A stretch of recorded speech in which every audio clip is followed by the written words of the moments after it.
Muy buenos días, chicos, ¿cómo estáis? Hoy, jueves, vamos a trabajar literatura y además de una manera muy original.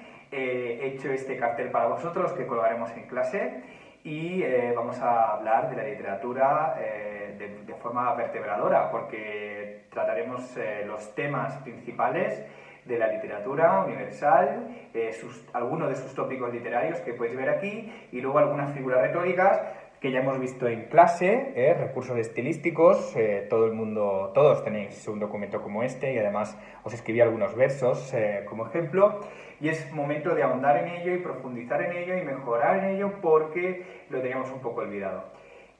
Antes de nada os quiero explicar, sabemos que los temas más recurrentes en la literatura son la vida y la muerte y también el amor, pero es muy importante que hagamos referencia a estos cuatro de momento. Todos son dibujos hechos por mí, espero que os gusten y os animo a que después de esto me hagáis vosotros, elijáis un tópico literario, me lo dibujéis y me lo mandéis, ¿de acuerdo? Y así podremos ir completando porque hay un sinfín de tópicos literarios. ¿Qué son los temas literarios? Los temas literarios pues son temas o enfoques que han sido pues, usados frecuentemente en la creación literaria a lo largo de la historia, ¿sí? Aquí tenemos, por ejemplo, el Tempus Fugit, el Carpe Diem, y también tenemos Locus Amoenus y Amor Postmortem en el amor. Como sabemos, los tópicos literarios suelen identificarse pues, con una frase en latín y a partir de ese término pues, viene a resumir en un sentido general pues, lo que quiere decir cada uno de ellos. Si empezamos por el primero, el Tempus Fugit,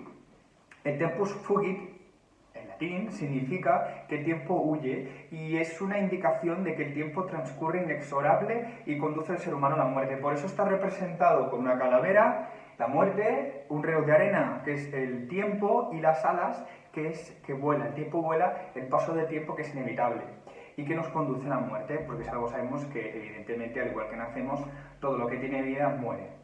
El Carpe Diem está muy relacionado también, pero el Carpe Diem significa pues, que disfrutemos el momento, que seamos felices, que no vivamos preocupados como sería en la película Rey León Hakuna Matata.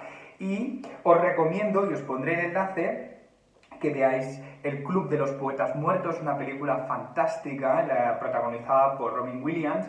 Y os voy a poner un fragmento, pero os recomiendo que lo veáis completo.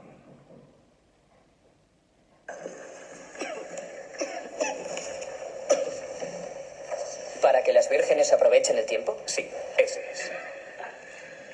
Muy apropiado, ¿no creen? Coged las rosas mientras podáis. Veloz el tiempo vuela. La misma flor que hoy admiráis, mañana estará muerta. Gracias, señor Pitts. Coged las rosas mientras podáis. La expresión latina de ese sentimiento es carpe diem. ¿Quién sabe qué significa? Carpe diem es aprovecha el momento. Muy bien, señor. Mix. Mix. Otro apellido peculiar. Bueno, os recomiendo que lo veáis. Como veis, Robin Williams y yo vamos con la misma vestimenta. Os he querido transmitir esto porque es un profesor que explica la literatura a partir de las emociones. Sin hacer spoiler, al principio de la película les hace romper la primera página del libro de literatura porque para él no es una fórmula matemática, sino es una forma de transmitir. Por eso los tópicos literarios son importantes y sobre todo aún más las figuras retóricas que vamos a ver después. Pero bueno, no me quiero exceder más con esto. Si pasamos al tema del amor, el Locus Amoenus, como representa el dibujo que os he hecho, es un paraíso ideal, árboles, vegetación, frutas, aves, ríos y arroyos con el agua cristalina. Es idílico y no hay ningún tipo de carencia. Por eso el Locus Amoenus es un lugar pues que puede propiciar y es el indicado para que el amor triunfe. También el amor post-mortem, que os he representado con unos novios, el difunto y ella aún viva, porque significa en latín que el amor existe más allá. Entonces nos encontraremos obras literarias en las que uno de los dos ya ha fallecido, o bien los dos, y el amor sigue y perdura, no se acaba. Os recomiendo que leáis poemas de Quevedo o, por ejemplo, el romance del Conde Niño, en el que los amantes, después de haber muerto, se reencarnan en pájaros para poder seguir disfrutando de su amor. Por favor, deberes, quiero que me digáis algún tópico literario más, un dibujito y os prometo que yo intentaré imprimirlo o dibujarlo y la semana que viene seguiremos avanzando. Figuras retóricas, recursos estilísticos, perdón. Os recuerdo que lo tenéis en vuestro cuaderno y que es momento de profundizar.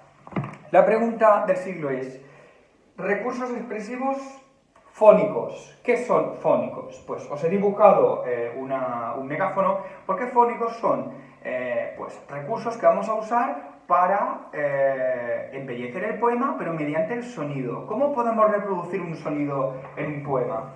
Pues mediante la literación, por ejemplo, es la repetición de uno o más sonidos, como por ejemplo con el ala leve del leve abanico de Rubén Darío, ese conjunto de Ls produce pues un sonido y un movimiento parecido al que haría un abanico al moverlo. Recursos semánticos. El otro día vimos con la homonimia, sinonimia, antonimia, hiperónimos, hipónimos, que la semántica se centra en estudiar el significado de las palabras. Entonces, en el plano semántico, en figuras retóricas o recursos estilísticos, pues se va a centrar en el significado y jugar con el significado de las palabras. Por eso, en la comparación, por ejemplo, tenemos que se van a comparar dos elementos, un elemento y se va a comparar con características de otro elemento. Por ejemplo, si decimos tus labios como pétalos de rosa, hace referencia a los labios de la chica o del chico y se compara con pétalos de rosa pues por su textura, por su color, por su olor. Entonces se convierte y es una comparación porque además tiene el cómo. Si no tiene el cómo estaríamos ante una metáfora, no os confundáis. Para acabar, en el recurso sintáctico, sabéis que la sintaxis se centra en estudiar pues, el orden de las palabras, entonces el hiperbatón va a ser la figura retórica por excelencia en estos momentos para nosotros, que significa alteración del orden lógico de una oración. Es decir, en vez de haber sujeto, verbo, predicado, sujeto, verbo y complementos, se altera el orden, porque el autor lo considera así para recalcar una parte o un concepto que él realmente quiere. Si nos vamos a las golondrinas, que os la he dibujado por aquí, dice, volverán las golondrinas en tu balcón sus nidos a colgar, de Becker. Esto significa que en lugar de decir las golondrinas volverán y después los complementos, altera el orden porque también lo quiere embellecer. A todo esto, espero que hayáis entendido la clase de hoy, os pido lo siguiente. Pensamos un tópico literario nuevo, de manera opcional, laboratorio creativo, para mandarme el dibujo y su definición. Lo que sí es importante que hagamos es lo siguiente. Vamos a crear un poema de 8 versos para trabajar esto y tendréis que elegir un tópico literario, es decir, se va a hablar de ese tópico literario. Si yo elijo Tempus Fugit, pues evidentemente voy a hablar en mi poema del paso del tiempo y luego quiero que uséis cada una de las 3 figuras retóricas, es decir, en mi poema que hablará de Tempus Fugit, por ejemplo, habrá una literación, es decir, repetir una serie de sonidos, habrá una comparación, o 2 o 3, y también habrá hiperbatón, alteraré el orden normal de las palabras. Entonces, a todo esto, esos son los deberes, poco tiempo los podéis hacer, espero que veáis El Club de los Poetas Muertos, porque es una película muy interesante, y nada, muchísimas gracias, y nos vemos la semana que viene. Buen fin de semana.